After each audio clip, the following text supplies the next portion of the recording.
Hello ladies and gentlemen, and welcome back to my channel for another Hot Toys Diecast Iron Man 1/6 scale figure unboxing and review video. Now today we are going to be taking a look at none other than the comic based Iron Man from the Hot Toys The Origins line. Now I personally have been really excited to get this guy in, but also a little bit nervous, because they have tried something rather unique here, and I think you'll find out what that is a little bit later on. Now, I got mine from toyswonderland.com. Link for that is in the description below. They have 12-month installment plans and a points-based reward system.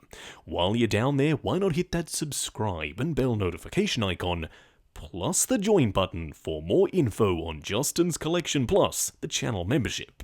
What we are going to do now though is get the box laying flat in the light box and do the unboxing. Here of course we have the box art, and I absolutely love it. It's vibrant, it's colourful, it's just overall a bunch of fun. We do have a massive image of the figure front and centre, a classic Marvel Comics logo plus Iron Man down below. On the bottom of the box, we do have that Marvel Comics logo once again, done in a metallic finish. On the side of the box, Iron Man and then a bunch of comic panels, which do extend around to the back where you can see all of the warnings and legal info. Now on the side, you do have Marvel Comics etched into the foam block, plus the foam block itself is done in the usual die-cast Iron Man style, meaning you have a name etched into the top cover. This time it says The Origins. Now I am curious, are Hot Toys going to give us more figures in this lineup? They did tease a War Machine, but they've been radio silent up until this guy actually released.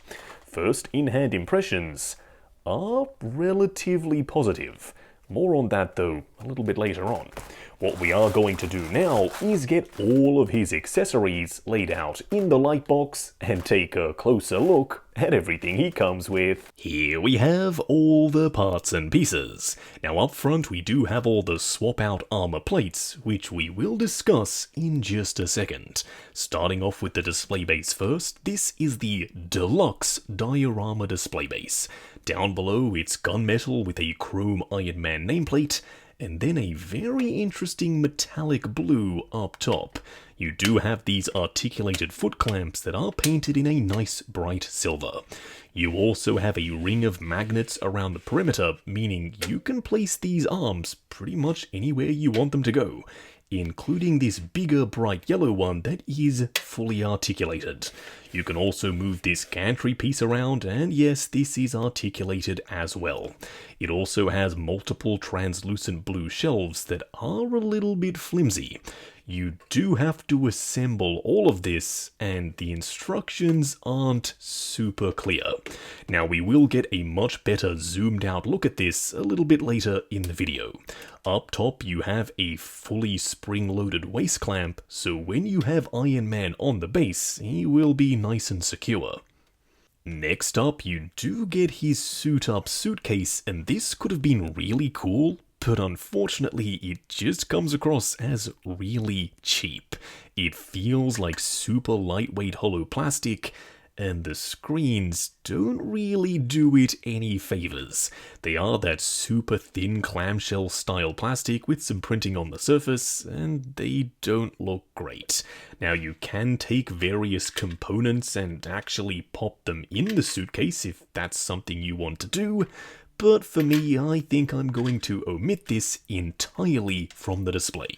Now you can remove all of the screens and fold up the suitcase if you want to have Iron Man carrying it, but like I said, I don't know if this thing is going to even make it into the collection.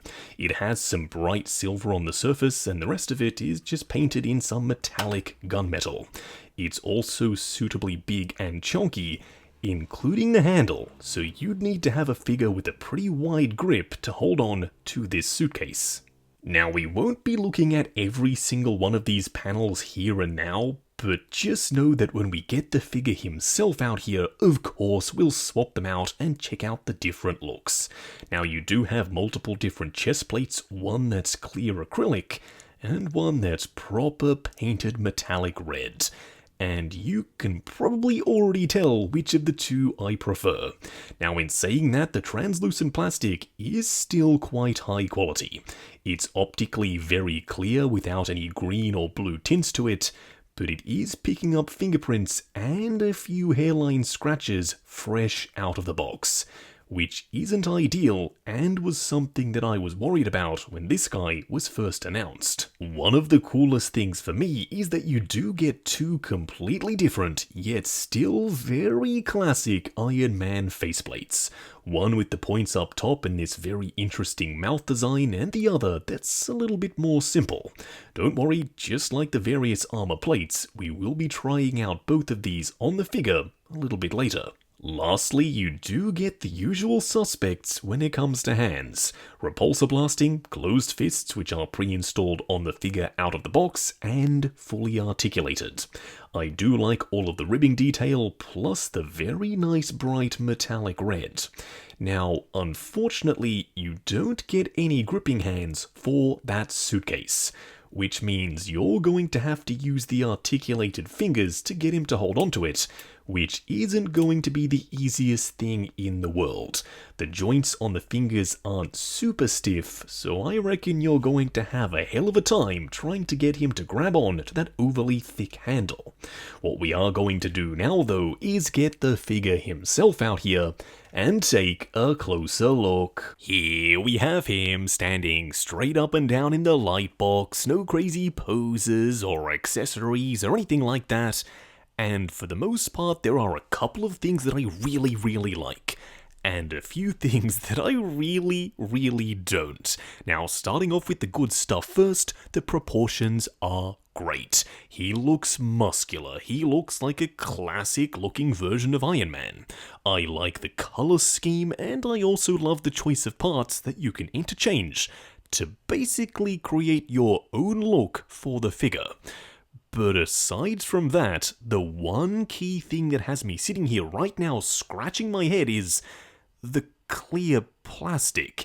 It was weird when they first announced it, and it's just as weird in person.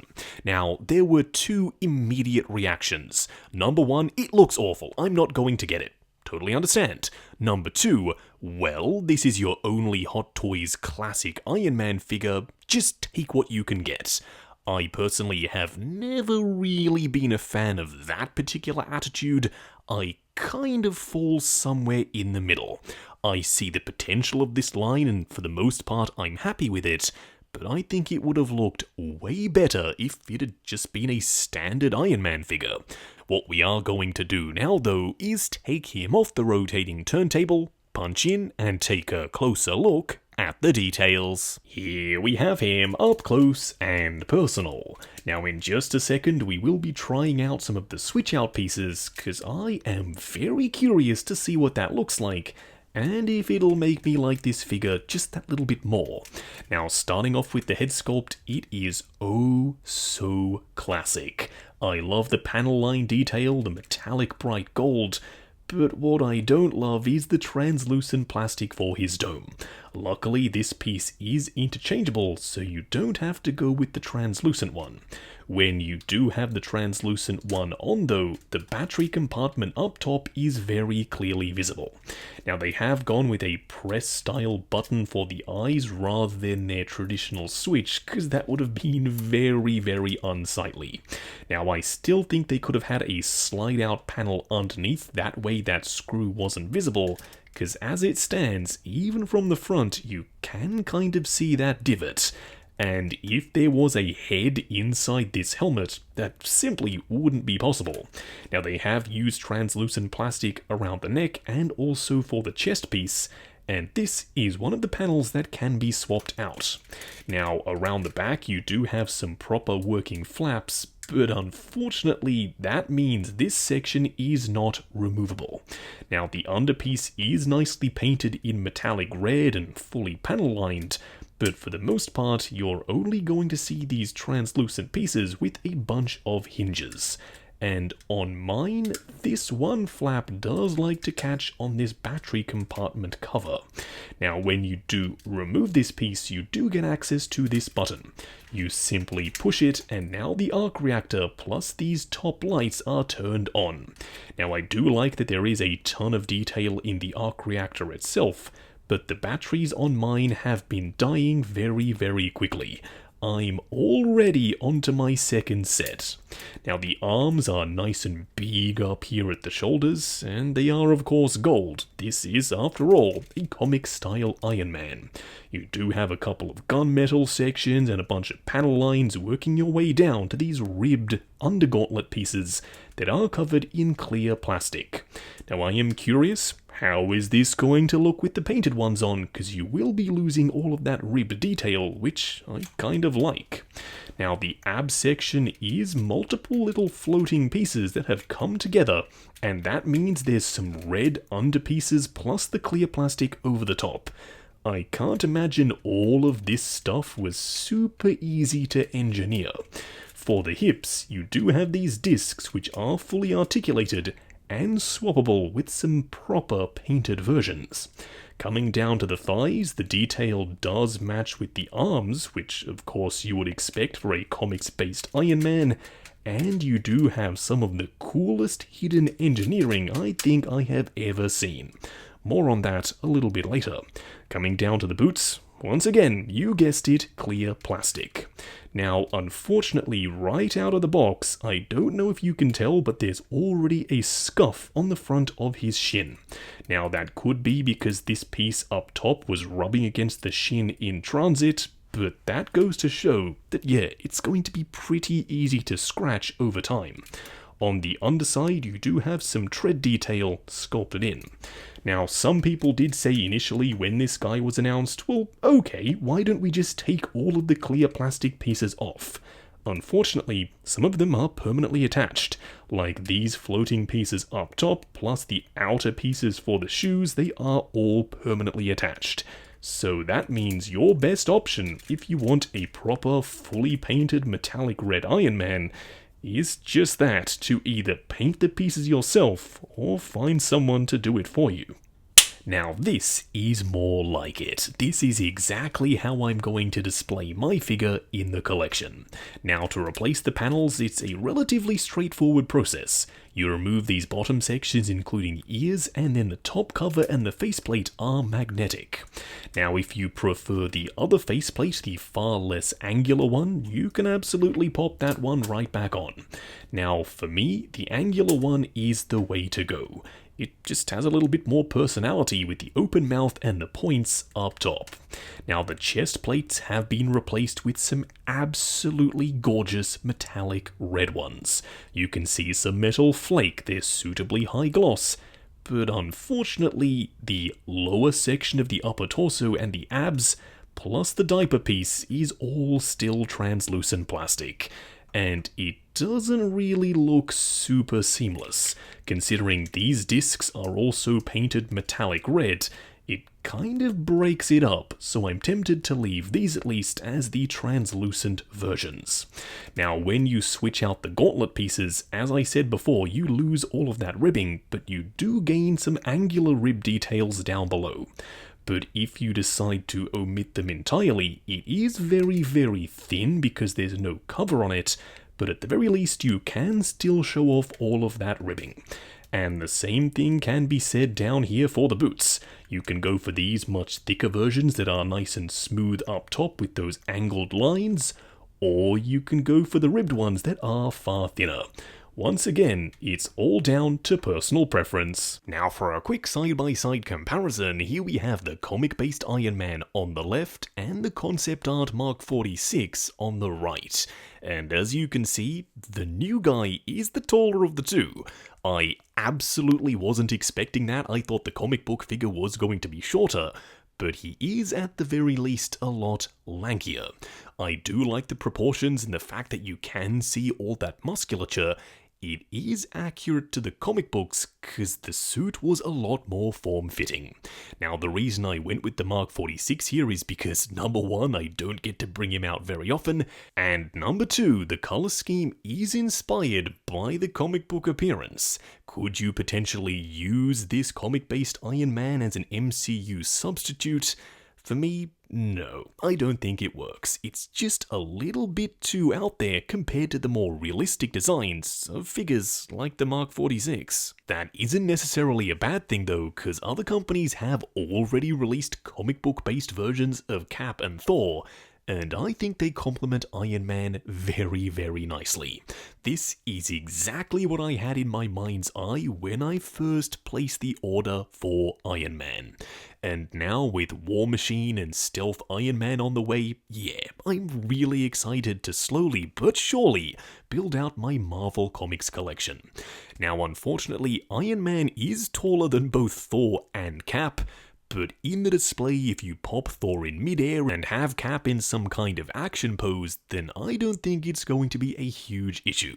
But if you have this Cap and this Thor and we're planning to display these three together, this is what it's going to look like. Just going over articulation. Now bear in mind this is my personal copy of the figure, so I'm going to be a little bit more careful.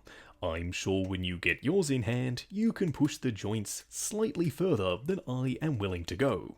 Now starting off with the head sculpt, it is on a ball joint at the base of the head, but there is a hinge in there as well, and another ball joint at the base of the neck, looking forward and back, swivel and pivot side to side.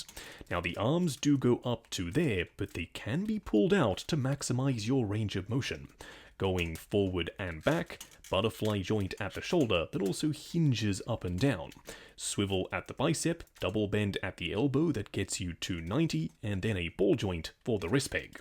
Now the torso, just like other die-cast Iron Man figures, can be pulled out, and then you can get a combined crunch to there, going back to there, swivel and pivot side to side. Now the legs can also be dropped down, but the joints are super duper stiff. As you can see, this leg is now sitting a lot lower. I would advise hinging these pieces out first, so you can get the legs going forward to there, going out to there, swivel at the upper thigh, ratcheted double bend at the knee that does very nicely pull down these pieces to reveal some added detail hidden underneath. Then down here for the ankle, you do have a hinge forward and back, pivot side to side, and toe articulation. Moving on to the 3 cool and 3 annoying things. The first annoying thing is this Deluxe display base. Now it's pretty much a repurposed base down below with a couple of magnets added in. Now I do like the idea, but the execution is far from flawless. As you can see, this piece kind of sits really loosely and doesn't like to balance. Some of these clear acrylic pieces are already starting to droop down, and this screen up top is just supposed to be held on with, I don't exactly know what, hopes and prayers. Nevertheless, I don't really love this display base. The second annoying thing, you guessed it, is the clear plastic, specifically on the sections that can't be replaced.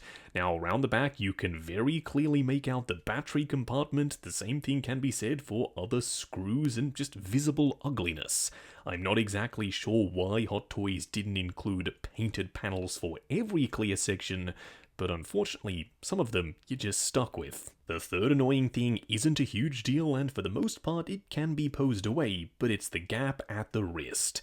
As you can see, it does allow for a decent level of articulation, but pretty much no matter what you do, there is going to be a gap either at the front or at the back. The first cool thing is that you do have a bunch of interchangeable parts and pieces, including multiple different styles of faceplates.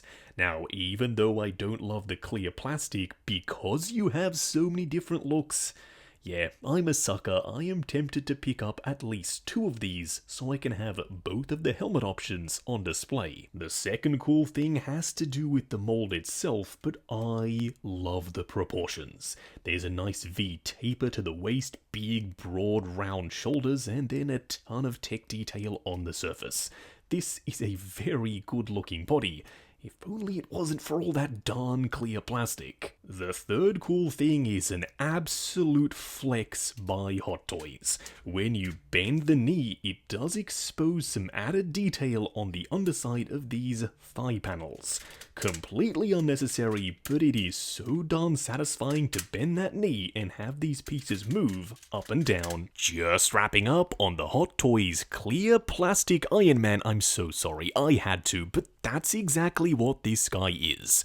You can't really discuss this figure without talking about the clear plastic and all of the cons that come along with it. Fingerprints, scratches, yellowing, there are just so many issues that this guy could potentially have, and already does have right out of the box.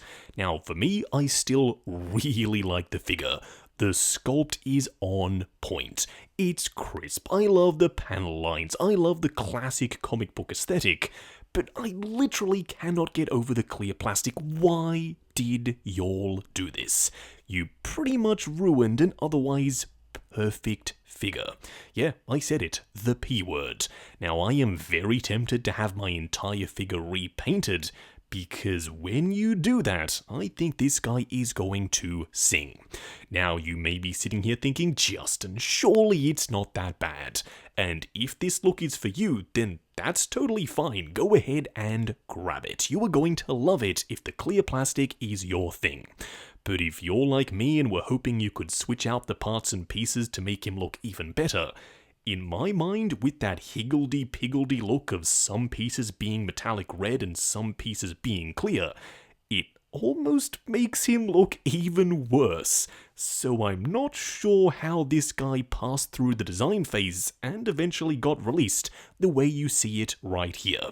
In my mind, what Hot Toys should have done is included a plethora of swap-out pieces to replace all of the clear plastic. That way you could have gone with the collab aesthetic that Hot Toys worked with that artist to create, or you could have gone with a straight-up classic-looking Iron Man. I personally have never been a fan of sacrificing a good aesthetic over a gimmick, which it seems is what Hot Toys have done. Do weigh in down below though, am I overreacting? Do you like it? Now, in saying all of that, I don't mean to sound overly negative. I still love the articulation, I still love the proportions, overall it's a great figure. But it's not quite perfect, at least in my mind. Now, I got mine from toyswonderland.com. Link for that is in the description below. They have 12-month installment plans and a points-based reward system. While you're down there, why not hit that subscribe and bell notification icon, plus the join button for more info on Justin's Collection Plus, if you like the sound of seeing your name in the end credits of my reviews. Like, comment, and subscribe, and we'll catch you in the next video.